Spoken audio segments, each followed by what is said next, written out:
My name is Corinne Williams, 32 years old, and until yesterday I was the chief design engineer at Williams Engineering. I still remember the coldness in my father's eyes as he handed the company to my brother Peter. "You'll always be my daughter," he said, signing those papers like they meant nothing. I said nothing, just cleared my desk and walked out. That morning, after 3 weeks of silence, I had 11 missed calls from them, and one message: "Please, we need you." Before I tell you what happened next, let me know where you're watching from. Hit that like and subscribe button if you've ever felt undervalued despite your hard work. The Williams name has always been synonymous with engineering excellence in our community. My grandfather started Williams Engineering 45 years ago in a small garage with nothing but determination and a drafting table. He built it from the ground up, specializing in industrial mechanical systems that were ahead of their time. When my father Harold took over, he expanded the company into what became one of the leading engineering firms in the region, known for innovative solutions to complex problems. I fell in love with design when I was just 8 years old. Dad brought me to the office one Saturday, probably because Mom needed a break.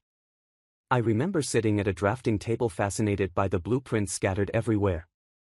Dad showed me how to use a ruler, and I spent hours drawing what I thought were brilliant inventions. He kept one of those drawings framed in his office for years. "My little engineer," he'd call me, his voice filled with pride. Unlike Peter, my brother, who's 5 years older than me, I had a natural talent for engineering. Peter always leaned toward the business side of things. He majored in business administration at a state college, while I graduated from MIT with honors in mechanical engineering. Our differences never seemed to matter then. Dad always said, "Peter will handle the business and Corinne will create the innovations. Together you'll take Williams to new heights." I believed him. After graduating, I turned down offers from major tech companies to join the family business. Within 3 years, my designs helped secure 3 major contracts that put us on the national map. The Williams pressure valve system, which I designed from scratch, became our flagship product, used in industrial applications across the country. It was my baby. My contribution to the family legacy. Mom would have been proud. She passed away when I was 16, breast cancer that spread too quickly for treatment. Her loss changed everything in our family. Dad threw himself into work, and Peter became more serious, more determined to prove himself. I channeled my grief into my studies, promising myself I'd make Mom proud. The Coastal Defense Project was my biggest achievement.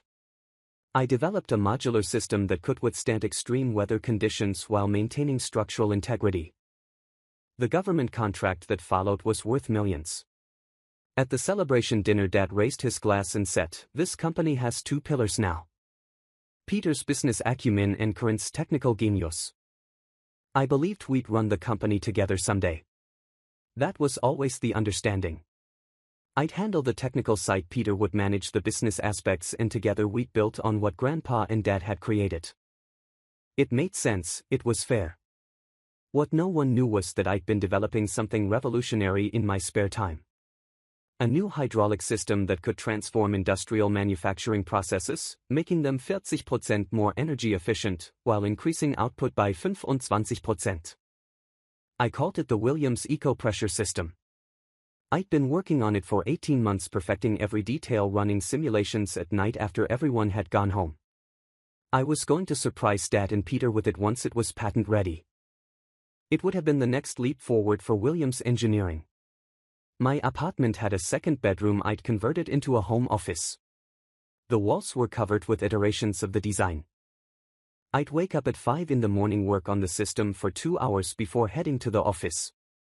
Some weekends I wouldn't even leave that room. The design became an obsession, but a healthy one, I thought. It was my gift to the family legacy, my way of securing our future for decades to come. Mom used to say I had her persistence and Dad's creativity. "That's a powerful combination, Corinne," she'd tell me. "You'll move mountains someday." I wanted to believe her. I wanted to be worthy of both of them. Maybe that's why I worked so hard, stayed so late, pushed myself beyond exhaustion sometimes. I wasn't just building hydraulic systems. I was building a bridge to my mother's memory, to my father's approval. Looking back, maybe I should have seen the signs earlier. The small shifts in dynamics, the subtle changes in how decisions were made. But I was too focused on my work, too trusting in what I thought was the family plan. Innovation blinded me to innovation's greatest enemy: tradition. The first red flag appeared about 6 months ago. Dad and Peter started holding meetings without me. Not the routine operational meetings, but the strategic ones, the ones where we discussed the company's future. At first I thought nothing of it, just boring financial stuff, Peter said when I asked about one such meeting. Nothing that would interest you, Corinne. I accepted that explanation until I noticed decisions being made without my input. A new manufacturing partner was chosen despite my concerns about their quality standards. Equipment purchases I hadn't approved suddenly appeared in the workshop. Small things, but they added up to a pattern. Then came the dinners. Dad and Peter would go out after work, just the two of them. In the past, these family business dinners always included me. Man stuff, Peter would say with a dismissive laugh when I asked what they discussed. Sports and scotch. You wouldn't enjoy it, but I'd catch fragments of their conversations back at the office. Market expansion. Restructuring. Leadership transition. Not exactly sports and scotch topics. Dad's behavior toward me shifted too. He became more distant, less interested in my design improvements. When I showed him my progress on a project, he'd nod absently, his mind elsewhere. "Looks good, honey," he'd say without really looking at the blueprints. The term of endearment felt hollow, a placeholder for actual engagement. One Tuesday morning I arrived early to find Peter in Dad's office with the door closed. I needed to discuss a technical issue with a client, so I waited outside. Their voices carried through the door. "She's brilliant, but that's not enough," Dad was saying. "Leading this company requires more than technical know-how." "She won't take it well," Peter responded, his voice concerned. "She'll understand eventually. It's what's best for Williams Engineering. Your grandfather built this for his son, and I'm building it for mine." I froze, my hand half raised to knock. The words hit me like physical blows. I walked away before they could see me, retreating to my office where I sat staring at my computer screen, unable to focus on anything. That same week I noticed Mark from accounting avoiding eye contact in the hallway. Sarah from HR suddenly became overly friendly, asking about my long-term plans just out of curiosity. Even my own team of engineers seemed uncomfortable during our weekly meeting, exchanging glances when I discussed future projects. I tried talking to Dad about it directly. I caught him alone one evening working late in his office. "Dad, is there something going on that I should know about? Something about the future of the company?" He looked startled, then composed his features into a neutral expression. "Nothing you need to worry about, Corinne, just some restructuring ideas Peter and I are playing with." "Shouldn't I be part of those discussions? I run the entire engineering department." He patted my hand like I was still 8 years old. "When the time comes, we'll bring you in. Trust me." But I couldn't trust him anymore. That night I stayed late after everyone left. I backed up all my designs, especially my nearly completed eco-pressure system, onto my personal drives, just a precaution, I told myself. Just in case. The following week Peter hired a new operations manager without consulting me, despite the role overseeing part of my department. When I confronted him, he shrugged. "Dad approved it. If you have issues, take it up with him." When I did, Dad dismissed my concerns. "We need fresh perspectives, Corinne. You're too protective of your team." It wasn't about being protective. It was about being respected enough to have a say in decisions that affected my domain. The domain I had helped build with my designs, my innovations, my sleepless nights. The final straw came when I overheard Dad on the phone with our lawyer. I was dropping off some paperwork in his office when his phone rang. He didn't notice me as he answered. "Yes, we'll need those ownership transfer documents ready by next Thursday. The board meeting is scheduled for Jacinta." Peter's prepared. "No, she doesn't know yet." I slipped out silently, my mind racing. That night I completed the final touches on my eco-pressure system design. I ran the last simulations, documented everything meticulously, and secured it all on my personal devices. No longer a precaution. Now it was self-preservation. As I worked through the night I thought about Mom. What would she say about all this? She always believed in fairness and recognizing true merit. Your worth isn't determined by others, she told me once. It's in what you create. What you contribute. I was contributing. I was creating. Why wasn't that enough? The next morning an email arrived in everyone's inbox. A company-wide meeting was scheduled for Thursday at 10 Uhr morgens. Attendance mandatory. Subject line, Williams Engineering Future Leadership Announcement. I stared at those words on my screen, feeling something break inside me. All this time I'd been designing systems to withstand pressure. Now I was the one being tested and I wasn't sure I could hold. Thursday arrived with a sense of inevitability. I dressed carefully that morning, choosing a charcoal gray suit that Mom had always said gave me confidence. I pulled my hair back into a neat bun, applied minimal makeup and put on the pearl earrings that had belonged to my grandmother. À moi, all of E.T. The conference room filled quickly. Every employee from every department squeezed in, murmuring quietly among themselves. I took a seat in the front row, back, straight face, impassive. Through the glass walls I saw our family lawyer George Thompson arrive and enter Dad's office. He carried a leather portfolio that seemed to contain my future. At exactly 10, Dad and Peter walked in together, followed by George and the board members. Dad took his place at the head of the table, Peter standing confidently at his right hand.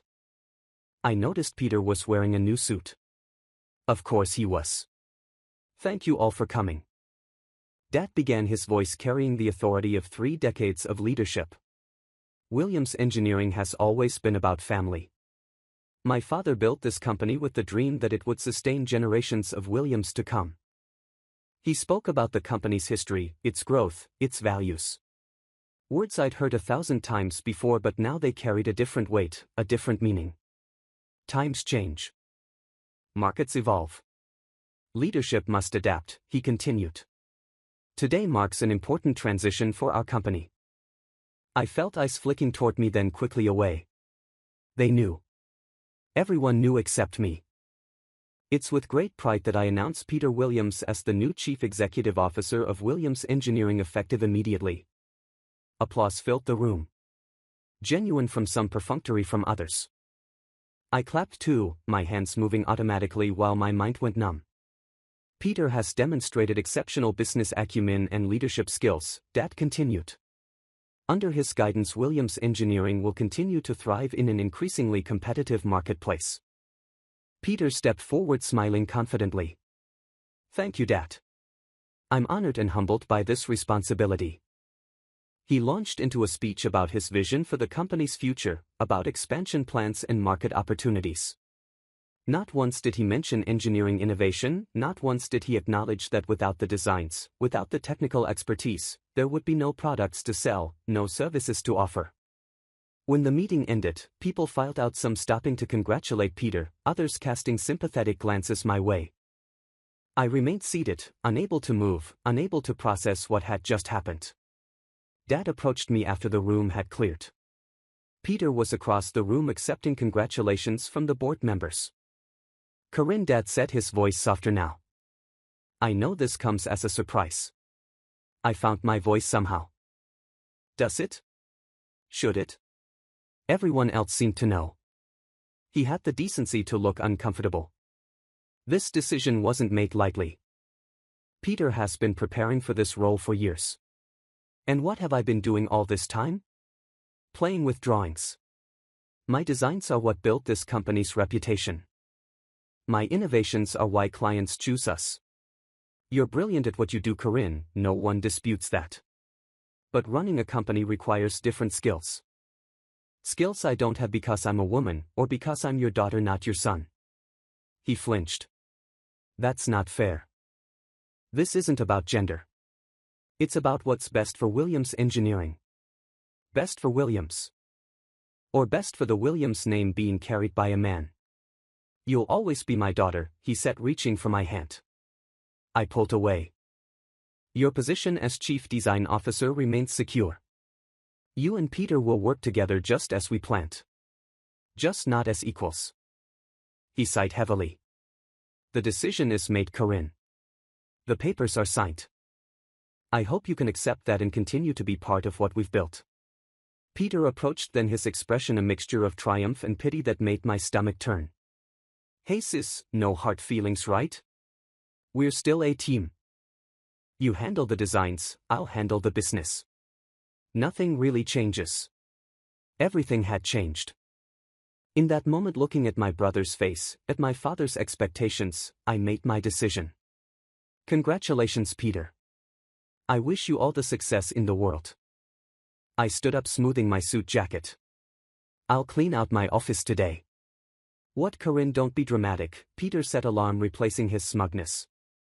You can't just leave. Actually, I can. I'm not under contract. I work at will. Dad stepped forward. Corinne, think about what you're doing. The company needs your expertise. Apparently not enough to value it properly. I walked out of that conference room with my head held high. In my office, I methodically packed my personal belongings. The awards I'd won for my designs. The framed photo of Mom. My collection of technical manuals. All went into cardboard boxes while my colleagues watched through the glass walls, whispering among themselves. My computer had already been wiped of anything personal. All that remained were the company files, the designs they owned. What they didn't know was that my greatest work, the eco-pressure system, existed only on my personal devices. I hadn't submitted it to the company yet. It wasn't company property. It was mine. As I carried the last box to my car, Dad caught up with me in the parking lot. You don't have to leave, Corinne. This is still your home. I looked at him, this man I'd spent my life trying to impress, trying to make proud. No, Dad. This is your house. And you've made it clear who the air island. I'll build my own home now. I drove away from Williams Engineering that day, tears blurring my vision but determination hardening in my heart. The company my grandfather built, that my father expanded, that my designs had elevated, was behind me now. Ahead lay uncertainty, but also possibility. And in my laptop bag, securely stored on encrypted drives, lay the blueprints that could change everything. The small apartment I rented was nothing like my previous condo near the company headquarters. Located in a different part of town, it had just enough space for me and my essential belongings. The second bedroom became my new workspace, walls soon covered with printouts of my designs. It wasn't fancy, but it was mine. No family name on the door, no legacy expectations hanging over my drafting table. The first week was the hardest. I'd wake up disoriented, reaching for my phone to check work emails before remembering I had no work to go to. The routine that had structured my life for years was gone. The purpose that had driven me since college suddenly vanished. I felt hollow, adrift in a sea of possibilities that all seemed equally pointless. I ignored calls from Peter and Dad. There were many at first, then fewer as days passed.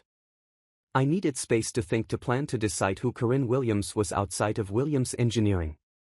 On the 10th day of my self-imposed exile, my best friend Lauren showed up at my door with takeout and determination. Enough wallowing, she announced, pushing past me into the apartment. I've given you time to feel sorry for yourself. Now it's time to get angry and get even. Lauren worked for Venture Capital Partners, a firm that specialized in funding tech startups.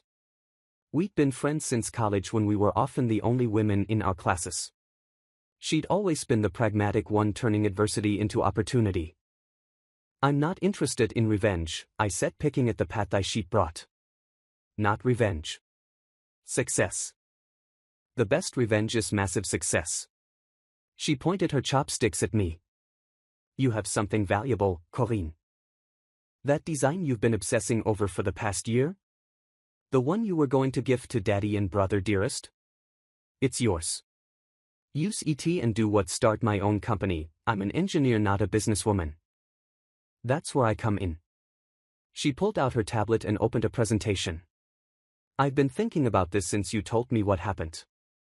You have the technical genius. You need partners who understand the business side. Her presentation outlined a potential startup structure. A new company focused on eco-friendly industrial systems, with my design as the cornerstone product. She'd even identified potential investors who specialized in green technology. You can't be serious, I said, even as a spark of interest flickered inside me. Deadly serious. My firm would consider investing for starters. And I know at least 3 other funds that would jump at this opportunity. For the first time since walking out of Williams Engineering, I felt something other than grief and betrayal. A tiny flame of possibility.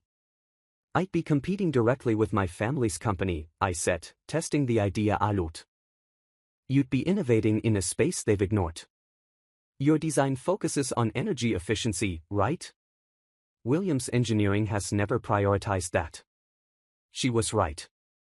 Dad and Peter had always chased government contracts and big industrial clients who cared more about power than efficiency. My eco-pressure system represented a different direction, one they'd never fully embraced. That night after Lauren left, I couldn't sleep. I opened my laptop and reviewed the designs for my system. It was good. Really good. Simulations showed energy savings that would revolutionize industrial operations. The market potential was enormous, especially with growing pressure for companies to reduce their carbon footprint. I worked through the night, refining details, documenting specifications, preparing the materials a potential investor would want to see. By sunrise, I had the beginnings of a business plan. 2 days later, Lauren called with news. Williams Engineering stock dropped 15% yesterday. Rumor has it they've hit technical difficulties with the Richardson contract. Apparently the lead engineer on the project can't figure out how to implement the pressure system specifications. There was a smile in her voice. They're missing something. Or someone. I shouldn't have felt satisfaction at hearing this, but I did. The Richardson contract had been my project. I'd designed the custom system but hadn't completed the implementation guide before I left. Peter had confidently told the client they could deliver without me. Now reality was proving him wrong. That's not my problem anymore, I said though. Part of me ached, thinking about my team struggling. Exactly. You have your own future to build. She paused. Speaking of which, I mentioned your concept to James Whitney at Green Tech Ventures. He's intrigued. Wants to meet next week. James Whitney was a legend in the green technology investment community. His fund had backed some of the most successful eco-friendly innovations of the past decade. Lauren, I'm not ready for that level of scrutiny. Yes, you are. Your design is solid. The market need is there. All you need is the confidence to sell it. As I prepared for the meeting with Whitney, more news trickled in about Williams Engineering. They'd requested an extension on the Richardson contract. 2 senior engineers had resigned. A client had switched to a competitor after delivery delays. Peter called again one evening. I nearly answered but hesitated, thumb hovering over the accept button. What could he possibly say that would matter now? I declined the call. Minutes later a text arrived, we need to talk. It's important. I didn't respond. Whatever crisis they were facing, it was theirs to solve. I had my own future to build. The night before my meeting with James Whitney, I stood in front of my apartment window looking out at the city lights. 6 months ago I thought my path was clear. I would eventually share leadership of Williams Engineering with Peter, guiding the technical direction while he handled business operations. Now I was contemplating becoming his competitor, using the very innovation I'd once intended as my gift to the family legacy. Was I betraying my family? Or was I finally being true to myself? Mom had always encouraged me to stand on my own achievements, to create my own path. Maybe this was what she meant. My phone buzzed with an email notification. A news alert about Williams Engineering. They'd lost the Richardson contract. The stock had fallen another 12%. And their quoted in the article was Peter. We're in a technical transition period. We remain confident in our ability to meet all client expectations going forward. Empty words. Without my designs, without my expertise, they were floundering. A small petty part of me felt vindicated. The larger part felt sad for the employees, whose jobs might be at risk for the family name being tarnished. Then another notification. 11 missed calls from both Dad and Peter's numbers. And a text from Dad, please. We need you. 4 words that encapsulated everything. Not we miss you. Not we were wrong. Just we need you. Need not value. Need not respect. I turned off my phone and returned to preparing for tomorrow's meeting. Whatever happened with Williams Engineering was no longer my concern. I had blueprints for a different future now. The meeting with James Whitney went better than I could have hoped. His technical background allowed him to appreciate the innovation in my design. By the end of our 2-hour discussion, he was leaning forward in his chair asking detailed questions about manufacturing requirements and scalability. Miss Williams, I've seen a lot of green technology proposals cross my desk, he said as we wrapped up. Most are incremental improvements at best. This, he tapped, my presentation is transformative. A 40% energy reduction with increased output. That's the holy grail in industrial operations. The simulations are solid, I assured him. I've run thousands of scenarios. I believe you. And I'd like to move forward with discussions about potential funding. He glanced at his watch. I have another appointment, but my team will be in touch about next steps. Very impressive work. I floated out of his office on a cloud of validation. Someone who truly understood the technical merits of my work had confirmed what I already knew: my design was valuable. Revolutionary even. Not just an accessory to a family business, but a foundation for something new. Lauren was waiting for me at a cafe nearby. Judging by that smile, it went well. He wants to move forward with funding discussions. She clinked her coffee cup against mine. First step toward Corinne Williams, CEO. How does that sound? Terrifying. Exhilarating. Good. It should be both. As we celebrated this small victory, my phone lit up with a news alert. I tried to ignore it, but Lauren noticed. What's that? I reluctantly checked the screen. Williams Engineering announces emergency board meeting. Stock falls to 5-year low. Lauren raised an eyebrow. Sounds like they're really feeling your absence. It's not just me. The whole leadership structure was built around the assumption that I'd handle the technical side. Peter doesn't have the expertise, and Dad's been stepping back from day-to-day operations for years. Not your problem anymore, Lauren reminded me. I know. But it wasn't that simple. Despite everything, these were people I'd worked with for years. My father, for all his flaws, had built something meaningful. And now it was crumbling. When I returned to my apartment that evening, there were 3 more missed calls from Peter and a voicemail from Dad. Corinne, his voice sounded older, tired. I know you're angry, and you have every right to be. But we're in trouble here. The Richardson system isn't working. The clients are pulling out. I need your help, please call me back. I deleted the message. Then checked my email to find a formal offer letter from James Whitney's fund. They wanted exclusive rights to my eco-pressure system design in exchange for startup funding and a majority stake in the new company. The terms were generous for a first-time entrepreneur. My finger hovered over the accept button when my doorbell rang. It was nearly 9 in the evening. I wasn't expecting anyone. Through the peephole, I saw my father standing in the hallway. He looked diminished somehow, shoulders slumped, hair more gray than I remembered. I considered not answering. But something made me open the door. Corinne, he said, relief washing over his face. Thank you for seeing me. I didn't agree to see you yet, I said, but stepped aside to let him in. He entered my apartment cautiously. Eyes taking in the modest furnishings, the design printouts covering one wall, the laptop open to my email with the offer letter visible. You're starting your own company, he said. Not a question. Considering my options. He nodded slowly. You always were the smartest one in the family. Not smart enough to see what was coming, apparently. Dad winced. I deserved that. He sat heavily on my couch without being invited. Williams Engineering is failing, Corinne. So I've heard. Without your designs, without your expertise, we can't deliver on our contracts. The Richardson project is dead. 3 other clients are threatening to pull out. You have other engineers? None like you. And they all know ET2 have already resigned. The rest are updating their resumes. He looked up at me, his eyes red rimmed. I made a terrible mistake. I'd waited weeks to hear those words, imagined this moment of vindication. It didn't feel as good as I'd expected. Why are you here, Dad? To ask you to come back. To help us save what's left of the company. As what, another employee under Peter's leadership? As whatever you want.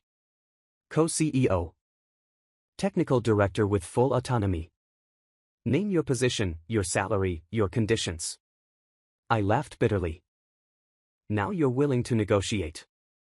After you handed everything to Peter without even discussing it with me. I was wrong, he admitted, his voice breaking. I was stuck in old ways of thinking. Your grandfather passed the company to his son. I thought I should do the same. I didn't see. I didn't value what was right in front of me. My laptop pinged with a new email. From Peter. Subject line: I'm sorry.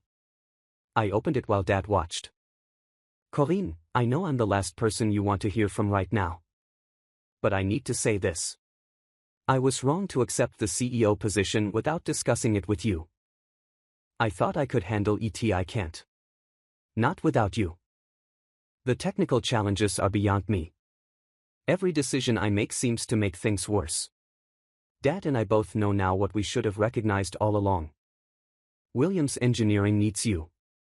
Not just your designs but your leadership. I'm prepared to step aside if that's what it takes. Please consider coming back. Whatever terms you want. Peter. I looked up from the screen to find Dad watching me intently. He means it, Dad said quietly. We both donna stuck. Part of me wanted to savor this moment to make them grovel more. But another part. The part that still remembered drawing at that drafting table at 8 years old felt a pull toward the family legacy. I've been offered funding to start my own company, I said, nodding toward my laptop. Based on a new design I developed. One that Williams Engineering doesn't own. Dad's face fell. I see. The eco-pressure system. It's more energy efficient than anything on the market. The investors think it could revolutionize industrial operations. That sounds like something you would create. He said, pride and regret mingling in his voice. I was going to give it to Williams Engineering. It was going to be my contribution to the family legacy. I paused. Before.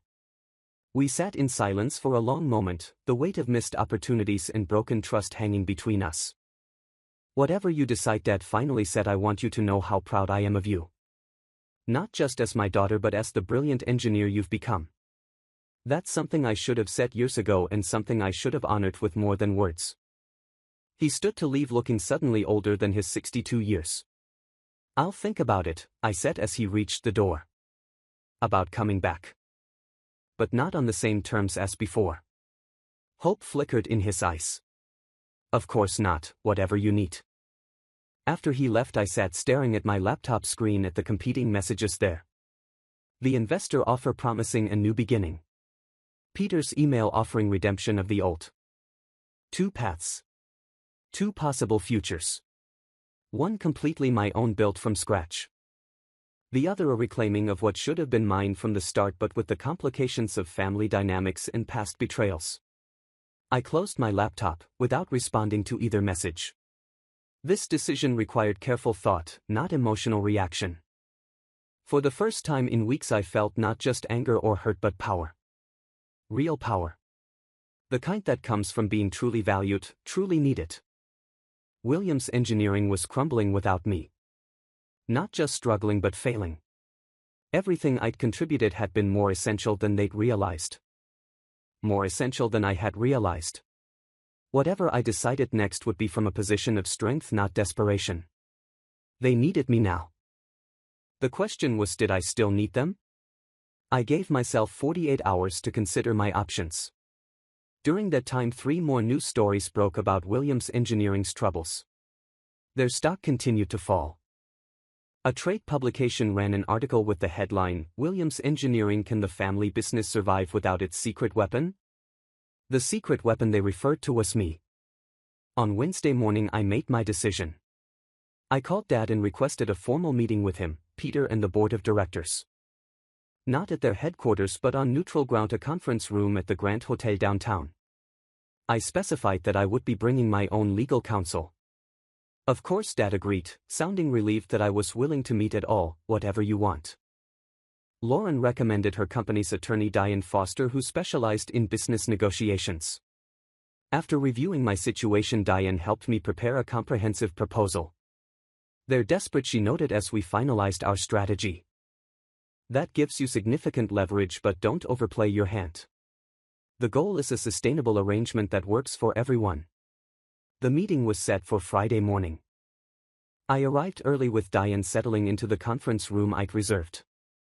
I wore a navy blue suit, my hair pulled back in a sleek ponytail, minimal jewelry. Professional. Confident. In control. Dad, Peter and the board members filed in at exactly 10. They all looked tired, strain evident in their faces.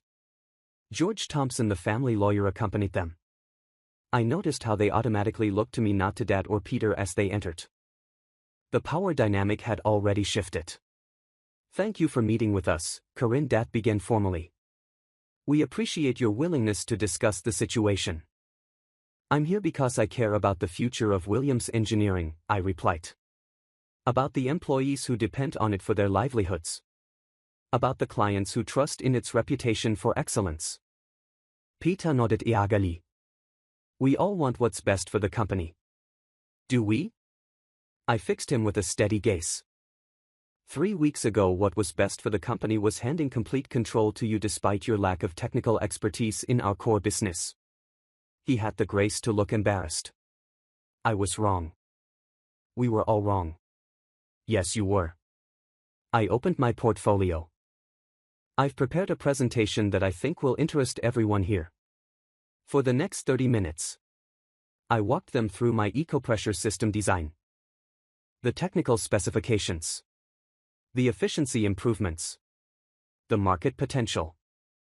With each slide, their expressions shifted from polite interest to genuine amazement. This system could revolutionize industrial operations, I concluded. It represents the future direction of the industry, focusing on sustainability without sacrificing performance. In fact, it enhances performance while dramatically reducing energy consumption. Thomas Whitaker, the most senior board member, leaned forward. And Williams Engineering owns this design. No, I said clearly. I developed this independently outside of company time and resources. I own it completely. A murmur ran through the room. Dad and Peter exchanged glances. I've received an offer from Greentech Ventures to fund a startup based on this technology, I continued. James Whitney believes it could be a billion-dollar innovation within 5 years. The board members shifted uncomfortably in their seats. They understood the implication. Not only could I walk away from Williams Engineering, but I could become their most formidable competitor. However, I said I'm prepared to bring this technology to Williams Engineering under certain conditions. Diane distributed copies of my proposal to everyone in the room. As they read through the terms, expressions of surprise and, in some cases, dismay spread across their faces. Co-Chief Executive Officer Thomas Whitaker read aloud. With complete authority over all technical and engineering operations. Yes, I confirmed. Equal to Peter in all respects, with clearly defined areas of responsibility. Peter would oversee business operations, marketing, and client relations. I would direct all technical development, engineering, and manufacturing. And a 50% ownership stake. George Thompson, the lawyer, sounded skeptical. 30% transferred immediately from the existing shareholders, with an additional 20% vesting over 5 years as performance targets are met, Diane clarified. In exchange, Ms. Williams will contribute her eco-pressure system design as company intellectual property and commit to a 10-year leadership role. Dad was nodding slowly as he read through the document. These terms are significant. As is my contribution, I responded evenly. Both what I've already given to Williams Engineering and what I'm offering now. Peter surprised me by speaking up. I think it's fair. All eyes turned to him. Corinne built half this company with her designs. The Richardson contract, the government work, the pressure valve systems, those were all hers. We'd be bankrupt right now if not for her work. He looked directly at me. I was wrong to think I could lead this company without you as an equal partner. These terms recognize what should have been acknowledged all along. His unexpected support shifted the atmosphere in the room. The board members began discussing the proposal more seriously, asking detailed questions about the eco-pressure system and the proposed leadership structure. Thomas Whitaker remained skeptical. No disrespect to Miss Williams's technical abilities, but co-leadership arrangements are notoriously difficult to maintain. Decision-making becomes complicated. More complicated than the current situation, I countered.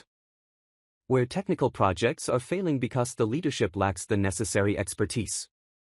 Where clients are leaving because contracts can't be fulfilled. He had no response to that. Dad had been quiet, reading through the proposal multiple times. Finally he looked up.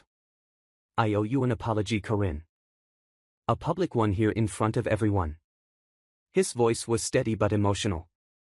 I failed to recognize and honor your contributions appropriately.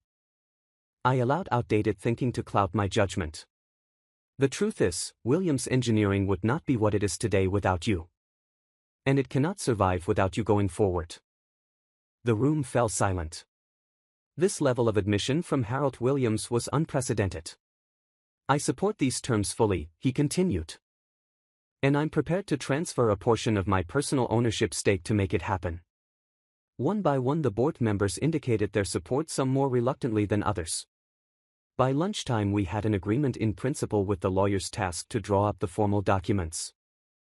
As the meeting concluded, Peter approached me while the others were gathering their things. I meant what I said, he told me quietly. I can't do this without you. Never could. I was just too arrogant to admit it. We'll see if you still feel that way when we disagree on strategy, one said, but without real anger. I look forward to it, at least then we'll be talking as equals. As everyone filed out, Dad lingered behind. The eco-pressure system, he said. It's brilliant. Everything you've ever done has been brilliant. I should have seen that. Should have valued it properly. Yes, you should have, I agreed. But we move forward now. As partners, he said, extending his hand. I took it, feeling the familiar calluses of a lifetime spent building things. As partners. 3 days later I walked back into Williams Engineering, not as an employee but as co-chief executive officer.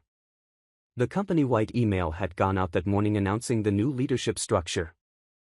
My office, now expanded and relocated to the executive floor across from Peter's, was filled with welcome back flowers from the engineering team.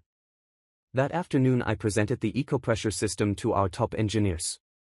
Their excitement was palpable, ideas already flowing about implementation and applications. By the end of the week we had scheduled a presentation for the Richardson Group, offering them first access to the new technology if they would reconsider their contract. It wasn't perfect. Some board members still viewed me with suspicion. Some employees wondered about the family drama behind the scenes. But the stock had already begun to recover on news of the restructuring and the promising new technology. As I settled behind my new desk, I opened the center drawer to find a small framed picture. It was my childhood drawing, the one Dad had kept in his office all these years. With it was a note, the company's first blueprint. By its most valuable engineer. A peace offering. A recognition. A new beginning. 1 year later, Williams Engineering had not only recovered but was thriving under our shared leadership. The eco-pressure system had revolutionized our product line, attracting clients focused on sustainability and efficiency. Our stock had reached an all-time high, and industry publications regularly featured our innovative approaches. The dual leadership structure that Thomas Whitaker had been so skeptical about proved remarkably effective. Peter's business acumen complemented my technical expertise perfectly. We disagreed sometimes vigorously, but always with respect and a focus on what was best for the company. Dad had transitioned to chairman of the board, taking a step back from daily operations. He seemed more relaxed than I'd seen him in years, proud of what the company was becoming under the next generation's guidance. Our family relationship had slowly healed, though not without effort. Weekly family dinners became a tradition. A time when company business was officially off limits. We talked instead about our lives, our memories of mom, our hopes for the future. Slowly the trust that had been broken began to rebuild. One Tuesday morning I was surprised by a delivery to my office. A large envelope from the American Society of Mechanical Engineers. Inside was a formal notification that I had been selected as Engineer of the Year for my work on the eco-pressure system. The awards ceremony would be held in Chicago the following month. I sat staring at the letter, emotions washing over me. Validation. Pride. A sense of having come full circle. Peter appeared in my doorway. "Good news?" he asked, nodding at the envelope. I handed him the letter.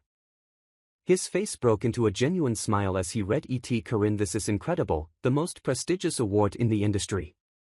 "It feels surreal," I admitted. "It shouldn't. You've earned this. Every bit of it." Dad joined us, curious about the commotion. When Peter showed him the letter, his eyes filled with tears. "Your mother would be so proud," he said softly. "She always knew you were special." Later that day Dad asked to speak with me privately. We walked to the small courtyard behind the building, a quiet space where employees sometimes took lunch breaks. "I need to tell you something," he said as we sat on a bench beneath a maple tree. "Something I should have said a long time ago." I waited, curious. "When your grandfather passed the company to me, he told me something. He said, a true legacy isn't about passing things down a predetermined path. It's about recognizing where the real strength lies and nurturing it." Dad sighed. I forgot that wisdom when it came time to make my own succession plans. I got caught up in tradition and expectations, in the way things had always been done. "Why are you telling me this now?" "Because I want you to know that what happened wasn't because I didn't see your value. It was because I was afraid to break with tradition, to do things differently than they'd always been done." He looked directly at me. "I was wrong. And I'm more grateful than I can say that you found the courage to fight for your rightful place." The healing that began that day continued to deepen over time. Not just between Dad and me, but within myself. The anger and hurt that had driven me after being passed over gradually transformed into something more productive, more positive. I established a scholarship program for young women pursuing engineering degrees, particularly those interested in sustainable technology. Each year we funded 5 full scholarships, including internship opportunities at Williams Engineering. Watching these bright young women thrive in an environment that valued their contributions became one of my greatest joys. The company continued to evolve under our leadership. Peter and I expanded into international markets, opened a research facility dedicated to green technology, and diversified our product offerings. What had begun as a small family business now employed over 300 people and had offices in 3 countries. My eco-pressure system became the industry standard, with competitors scrambling to develop their own versions. But we maintained our edge through constant innovation, always pushing the boundaries of what was possible. On the 5th anniversary of our restructuring, we held a company celebration. In my speech to the assembled employees, I reflected on the journey. 5 years ago, Williams Engineering stood at a crossroads. Today we stand at the forefront of our industry, not because we followed a predetermined path, but because we had the courage to forge a new one. Each of you has contributed to that journey, bringing your unique talents and perspectives to our shared mission. The greatest blueprints are not those that follow established patterns, but those that dare to reimagine what's possible.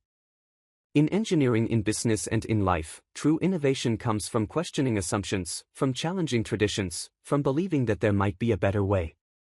I learned that the hard way. But some lessons, painful as they may be, are worth learning. The blueprint for your life is not something handed to you by others. It's something you design yourself day by day, choice by choice. After the celebration, as I was gathering my things to leave, I found Peter waiting by my office. "That was quite a speech," he said. "Got me thinking about how close we came to losing everything. Not just the company, but our relationship as siblings. We were both caught in roles we hadn't chosen," I reflected. "You trying to be the son Dad expected me, trying to prove my worth in a system that wasn't designed to recognize it. And now?" I smiled. now we're writing our own story. Creating our own blueprint. To the next 5 years he said, offering his fist for a bump, a gesture from our childhood. And beyond I agreed, completing the ritual. That night as I drove home to the house I purchased near the lake, I thought about blueprints. How they guide construction but can also limit imagination. How the most important blueprints aren't the ones on paper but the ones we carry in our minds about what's possible, what's valuable, what's worth fighting for. My journey had taught me that sometimes the most important thing isn't having all the right answers but having the courage to question whether we're asking the right questions. It taught me that real strength isn't in never falling but in rising every time we fall. And most importantly, it taught me that our value isn't determined by others' recognition but by our own belief in what we have to offer. The blueprint for my life had been redrawn, not by my father's decision or my brother's ambition but by my own determination to create something authentic and meaningful. Something that honored my talents while leaving room for others to shine in their own ways.